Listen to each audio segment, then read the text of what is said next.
کہتے ہیں کہ ایک دن ایک سید زادہ حضرت نظام الدین اولیاء کی خدمت میں حاضر ہوا اور عرض کی، یا حضرت، میں ایک غریب سید زادہ ہوں اور سر پر جوان بیٹیوں کا بوجھ ہے۔ سادات گھرانے کی نسبت ہونے کی وجہ سے زکوٰۃ بھی نہیں لے سکتا۔ آپ میرے دینی بھائی بھی ہیں اور سید بھی ہیں، آپ میری مدد کریں کچھ۔ آپ نے اس کو عزت و تکریم کے ساتھ بٹھایا اور خادم کو بلا کر کہا کہ آج کوئی نظر و نیاز آئی ہے خانقاہ میں؟ تو خادم نے عرض کی کہ ابھی تک تو کوئی نہیں آئی، لیکن جیسے ہی آئی میں آپ کو اطلاع کر دوں گا۔ آپ نے سید زادے کو تسلی دی اور کہا کہ اللہ پر بھروسہ کریں، وہ دست غیب سے کوئی نہ کوئی انتظام فرما دے گا۔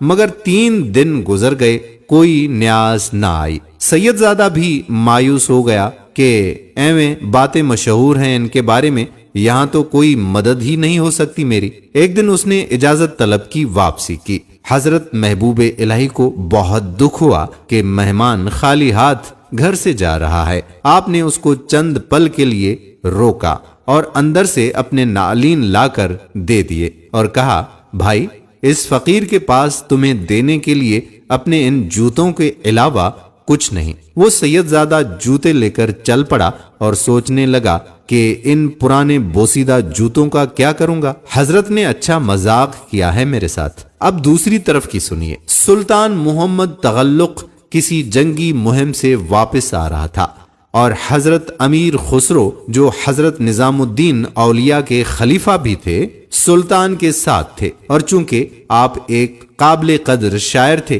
اس لیے دربار سلطانی میں اہمیت کے حامل تھے۔ آپ نے سلطان کی شان میں قصیدہ کہا تو سلطان نے خوش ہو کر آپ کو 7 لاکھ چیتل، جو اس وقت سکہ رائج تھا، اس سے نوازا۔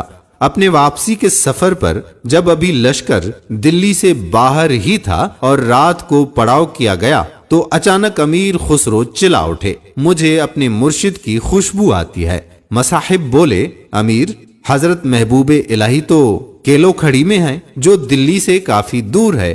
مصاحب بولے، امیر، حضرت تو کافی دور ہیں تو آپ کو ان کی خوشبو کیسے آ گئی؟ مگر امیر خسرو بے قرار ہو کر باہر نکل پڑے اور خوشبو کا تعقب کرتے کرتے ایک سرائے تک جا پہنچے، جہاں ایک کمرے میں ایک شخص اپنے سر کے نیچے کچھ رکھ کر سویا ہوا تھا اور خوشبو وہاں سے آ رہی تھی۔ آپ نے اس کو جگایا اور پوچھا، تم حضرت نظام الدین کی خانقاہ سے آ رہے ہو کیا؟ تو وہ آنکھیں ملتا ہوا بولا، ہاں، میں وہاں سے آ رہا ہوں۔ آپ نے اشتیاق سے پوچھا، کیسے ہیں میرے مرشد؟ وہ شخص بولا، وہ تو ٹھیک ہیں، اور میں ان کے پاس مدد کے لیے گیا تھا، مگر اور کچھ تو نہیں دیا، ہاں اپنے پرانے بوسیدہ جوتے ضرور دیے ہیں۔ یہ سنتے ہی امیر خسرو کی حالت غیر ہو گئی اور کہنے لگے، کہاں ہیں میرے مرشد کے نعلین؟ تو اس نے ایک کپڑا کھول کر دکھا دیے۔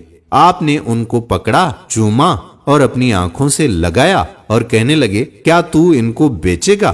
اس نے کہا، امیر، کیوں مذاق اڑاتے ہو؟ امیر خسرو بولے، مذاق نہیں، میرے پاس اس وقت 7 لاکھ چتل ہیں، وہ لے لو، مگر میرے مرشد کے نعلین مجھے دے دو۔ اگر چاہو تو دلی چلو، اتنی ہی رقم اور بھی دے دوں گا۔ 7 لاکھ چتل کا سن کر وہ چکرا گیا، بولا، نہیں، بس میرا تو چند ہزار سے گزارا ہو جائے گا۔ مگر امیر خسرو نے زبردستی اس کو 7 لاکھ چیتل دے دیے اور ساتھ میں سپاہی اور تحریر دے دی تاکہ کوئی اس پر شک نہ کرے۔ اور پھر امیر خسرو اس حالت میں خانقاہ مرشد میں داخل ہوئے کہ جوتے اپنے دستار میں لپیٹ رکھے تھے اور سر پر رکھے چلے آ رہے تھے اور زاروں قطار رو رہے تھے۔ حضرت نظام الدین اولیاء نے مسکراتے ہوئے پوچھا، خسرو، ہمارے لیے کیا لائے ہو؟ امیر نے جواب دیا، سیدی، آپ کے نعلین لایا ہوں، کتنے میں خریدے؟ حضرت نظام الدین اولیاء نے استفسار کیا، 7 لاکھ چیتل۔ امیر نے جواباً عرض کی، بہت ارزاں لائے ہو۔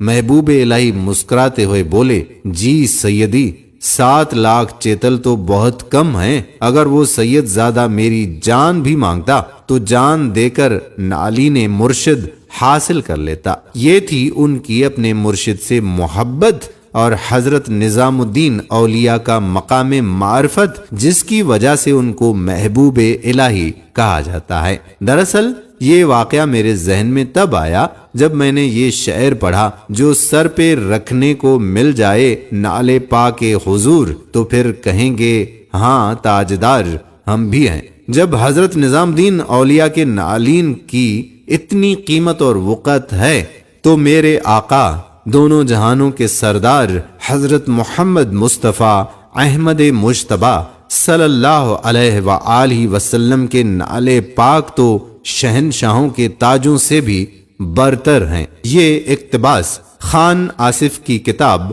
اللہ کے سفیر سے لیا گیا۔ دوستو، ہم امید کرتے ہیں کہ ہماری آج کی ویڈیو آپ کو ضرور پسند آئی ہوگی۔ آنے والی ویڈیو تک آپ کا میزبان قادر بخش کلہوڑو آپ سے اجازت چاہتا ہے۔ اللہ حافظ۔